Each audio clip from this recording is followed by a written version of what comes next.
Hey gorgeous ones, yes, I'm back for your daily distraction. I think we're up to number 10.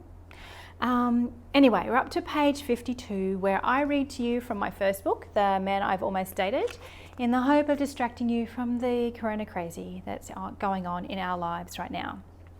Today's chapter is called Sisters Are Doing It for Themselves. Let's go. Being in a committed relationship means you usually consult your partner when making a major decision. Sometimes you even consult them regarding minor decisions. It's not about acquiescing to their every whim. It's more about compromise and trying to ensure you are both as happy as possible. That's why, a year after my separation, I found myself standing cluelessly in a local furniture showroom. I'd left most of my furniture behind with Daniel and was decorating my new place from scratch. But all I could do was stand there in bewilderment looking at couch after couch. I couldn't even decide what colour I liked. There I was, a grown woman of 30 plus who made difficult decisions at work every day, negotiated with senior staff and used my initiative constantly. But I was filled with panic. What if I picked the wrong couch? What if I chose a style and a colour, but when I had it delivered, it looked like crap? There was no one to ask, and there would be no one to blame if it all went horribly wrong. I walked aimlessly around several stores that day with zero confidence in my ability to make a good choice. After 15 years with Daniel, I had lost my ability to choose furniture independently. It was kind of ridiculous, really. A few days passed before I finally gave myself a metaphorical slap and realised I could trust my own taste in couches. Besides, if it looked awful when I got it home, I could send it back, throw a blanket over it, or list it on eBay. I just wouldn't tell anyone about it. Choosing furniture wasn't the only thing I had to do for myself. I now had to develop unique solutions to dilemmas I would have previously passed on as husband stuff.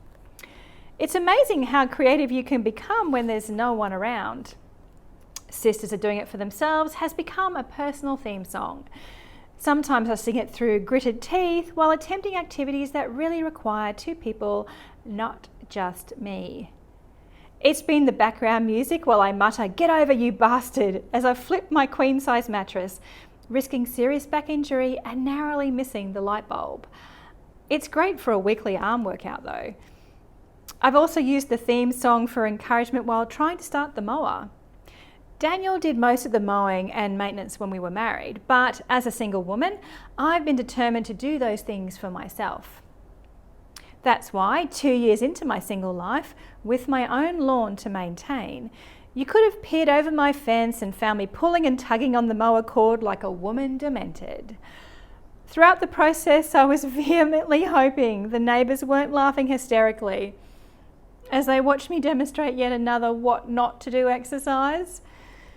The mower would occasionally start, but my triumph would be short-lived as it soon stalled in the dense scrub once known as my lawn. Then I'd have to start over. Throughout this process, my new housemate Sanesh loitered under the pergola with his mate Jimmy, watching as I became increasingly hot, sweaty and grass-covered. He seemed to find the sight of a grown woman swearing and fighting with a mower amusing. Now, I'd grown up in a blokey Australian culture where men helped women out with this sort of thing, so I expected more.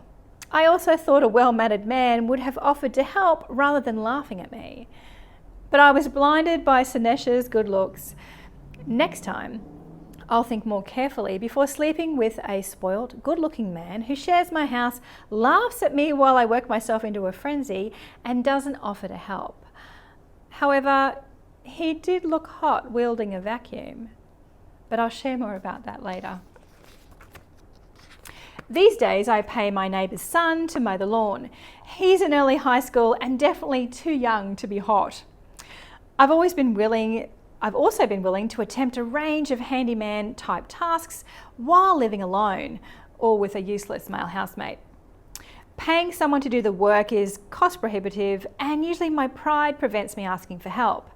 I'm the independent feminist type who wants to be as capable and self-sufficient as possible. My newfound skills have led to some satisfying moments. Not long after I moved into my house, Daniel dropped off some paperwork and I was able to intelligently ask his advice about the plumbing. There I was, a woman who could previously barely open a toolbox, expertly wielding an Allen key to remove a bath tap, then discussing the seat and its depth in the wall. The look on his face was priceless. I didn't mention a male friend had shown me earlier how to use the Allen key. He didn't need to know that.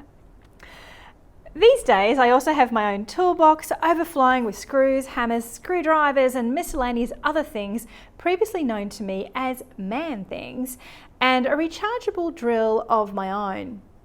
In fact, I probably have more tools than most metrosexual men, and I know how to use them, baby.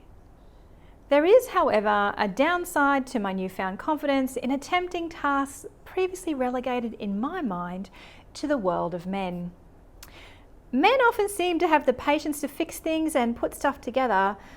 Unfortunately, that patience escapes me. I can do straightforward things. Putting together tables and my housemate's futon was a cinch. But the drawer in my china cabinet that's been jammed for the past 12 months still thwarts me. Every couple of months I'll jiggle it, wiggle it, stare at it and swear at it. Nothing works. After a few minutes my frustration takes over and I have to walk away. It's either that or throw a tantrum. One day I will finally slide that drawer effortlessly open and it will be like Christmas morning as I no longer remember what's in there. I also improvise a lot. I may not be as efficient as someone who actually knows what they're doing, but I still get things done. My determination to be independent can take me down paths I think are quite ingenious and inventive. Other people just think I'm a little insane. I confess there have been times when I've wished for a partner to share the load, like the day I found myself up a tree in a cemetery at 4:30 a.m. Now, I'm going to leave today's reading there because I'm not going to have enough time to get through the next anecdote before the end of this video, and it needs to be told in one piece. And I want to suggest that you tune back in to hear about why I was up a tree in a cemetery at 4:30 a.m. because people tell me it's one of the funniest parts of the book, and I really would love you to enjoy it and get a laugh as well. Anyway, until next time, wherever you are, stay healthy and safe.